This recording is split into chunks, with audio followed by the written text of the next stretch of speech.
ये चैनल केवल मनोरंजन के लिए है। हम किसी भी तरह के अंधश्रद्धा को बढ़ावा नहीं देते।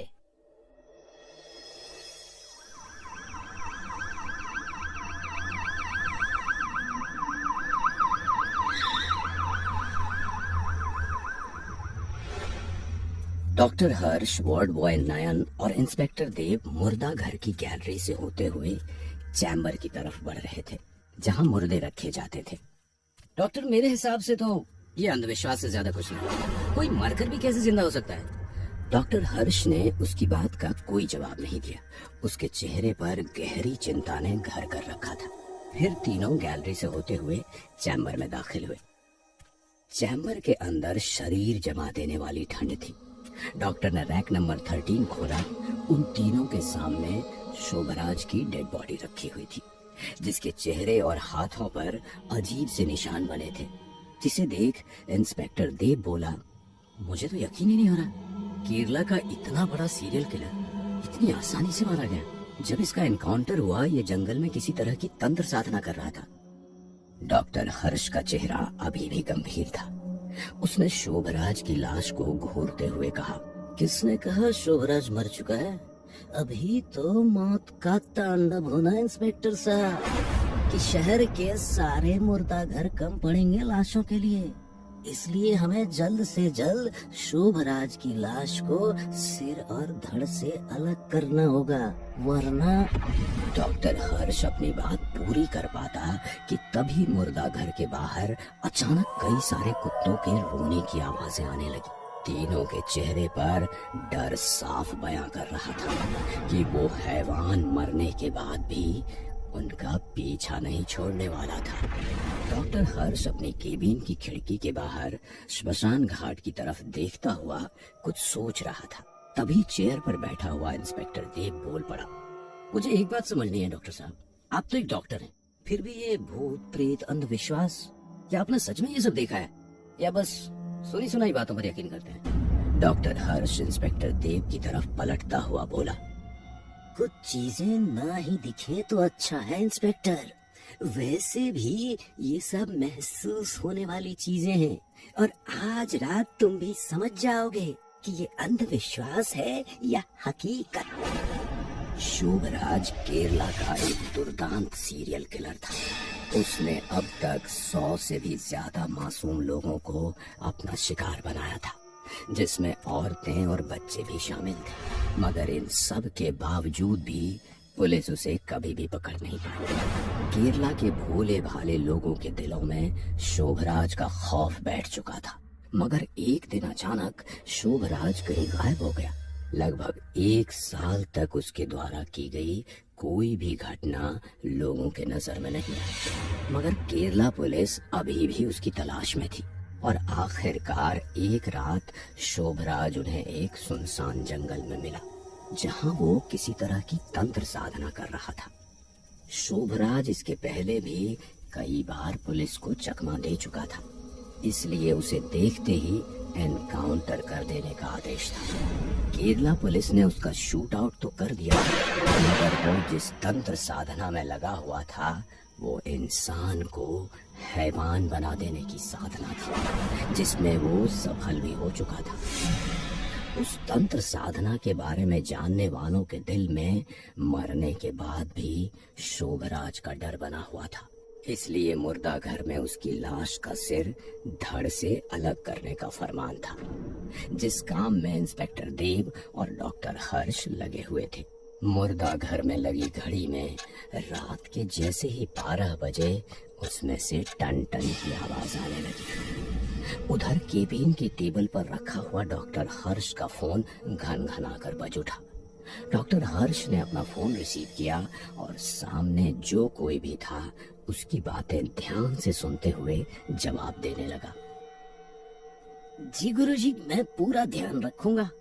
मेरी कमिश्नर साहब से बात हो चुकी है, उन्होंने इंस्पेक्टर देव को भेजा है। हालांकि वो नए हैं, लेकिन जल्द ही सब समझ जाएंगे। हम लोगों ने तो पहले भी इस तरह की क्रियाएं की हैं। आप घबराइए नहीं, मैं पूरी सावधानी रखूंगा। डॉक्टर हर्ष ने अपना फोन डिस्कनेक्ट करते हुए घड़ी की तरफ देखा। ठीक 12 बज रहे थे।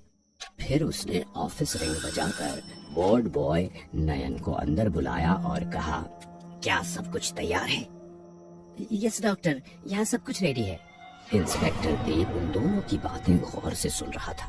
उसकी जिंदगी में इस तरह का ये पहला अनुभव था।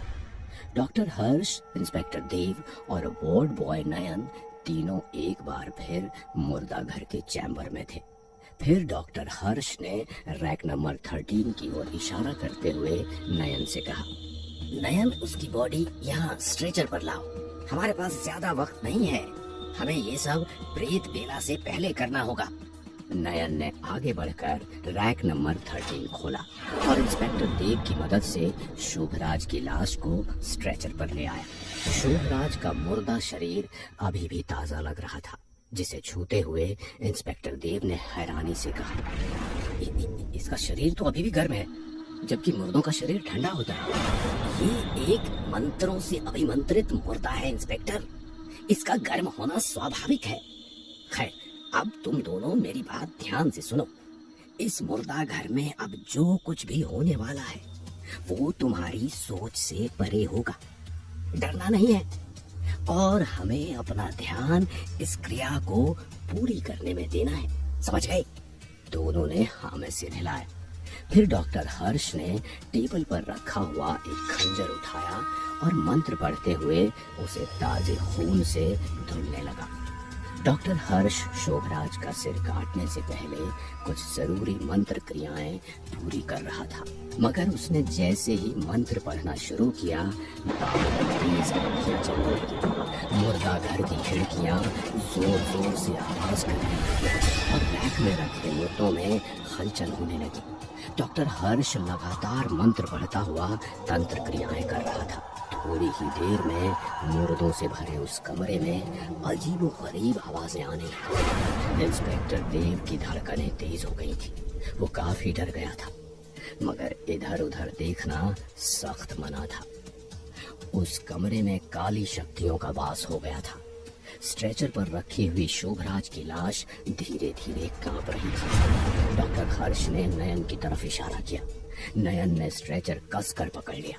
फिर डॉक्टर हर्ष मंत्र पढ़ते हुए चाकू शोभराज की गर्दन के पास ले गया, मगर जब तक वो उस पर चाकू चला पाता, नयन ने उसका हाथ पकड़ लिया। इंस्पेक्टर देव और डॉक्टर हर्ष ने जैसे ही नयन की तरफ देखा, उन दोनों की हैरानी का ठिकाना नहीं था। नयन का चेहरा पूरी तरह सफेद पड़ चुका था और आंखें काली। उसका शरीर किसी प्रेतात्मा के कब्जे में हो चुका था। उसने हंसते हुए डॉक्टर हर्ष से कहा, इतनी भी जल्दी क्या है डॉक्टर? पहले खून के बदले खून तो दे। इतना बोलते हुए नयन ने डॉक्टर हर्ष का हाथ अपनी ओर खींचा और अपने पैने दांतों से उसके हाथ को बुरी तरह से काट लिया। डॉक्टर हर्ष की दर्दनाक चीख पूरे मुर्दा घर में गूंज गई। हर्ष जमीन पर गिर गया और नयन उसके शरीर का मांस नोच नोच कर खाने लगा। फिर डॉक्टर हर्ष ने कराहते हुए देव से कहा, देख क्या रहे हो इंस्पेक्टर? ये अब शैतान बन चुका है, इसके सिर पर गोली मारो, जल्दी करो। डरे हुए देव ने अपनी रिवॉल्वर निकाली और नयन के सिर को निशाना बनाते हुए नयन का शरीर जमीन पर गिर गया। डॉक्टर हर्ष, जो कि खून से बुरी तरह लथपथ था, उसने कराहते हुए देव से कहा, उस चाकू से शोभराज का गला तुम्हें काटना पड़ेगा इंस्पेक्टर। मैं मंत्र पढ़ रहा हूँ, हमारे पास ज्यादा वक्त नहीं है, जल्दी करो। इंस्पेक्टर देव डरा हुआ था, मगर वो ये भी जानता था कि अगर उसने शोभराज का गला नहीं काटा तो अगला नंबर उसका होगा। डॉक्टर हर्ष जमीन पर पड़ा हुआ मंत्र पढ़ रहा था और इधर देव ने उस तेज धार चाकू से ताबड़तोड़ कई सारे वार शोभराज की गर्दन पर कर दिए। इस घटना के कुछ घंटे बाद डॉक्टर हर्ष और इंस्पेक्टर देव मुर्दा घर के पीछे वाले जंगल में नयन और शोभराज की सिरकटी लाश को दफना रहे थे। फिर लाशों को दफनाकर लौटते हुए इंस्पेक्टर देव ने डॉक्टर हर्ष से कहा, ओह, हम एक बड़ी मुसीबत से बाहर आ गए।